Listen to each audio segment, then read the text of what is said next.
आमे जाइकरी पहुँची थिपाखोल वाटरफॉल के आ जगह देखुथिबे बहुत दूर दूर लोक मैंने आउसन इनर सौंदर्यर मजा नौचन। प्रकृति देथिबा एटा गोटे सौंदर्यर बहुत बढ़िया जगह गोटे। चिनापाली 10 किलोमीटर दूर रे अच्छे थिपाखोल वाटरफॉल। इनु लगी लगी 3-4टा तले तले अच्छे सब वाटरफॉल माने इने बहुत दूर दूर लोक आउसन इनर मजा नौचन सौंदर्यर। बाकी हेन्ता केतेटा दुर्बृत्त अच्छन जेन माने कि आसिक आपण माने स्क्रीन रे देखुथिबे इने अमृत पान करी करी जेन गोटे कचरा करूचन जेन बोतल फोतल भंगे करी इने गोटे सिस्टम लगेचन इटा बहुत बेकार कथा।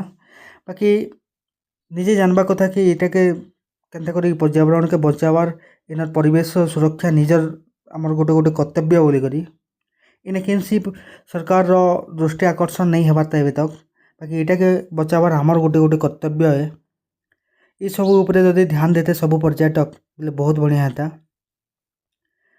ये वीडियोटा होसे गोटे अवेयरनेस का जे वीडियो बनेचे मुई ई प्रकार बोतल जनता फिका फुकी नहीं करबे से बोली करी आमे गोटे आशा रखुचु। इने देखुथिबो केते भाई होचन केते सब पर्यटक होचन गोटे भोजी कर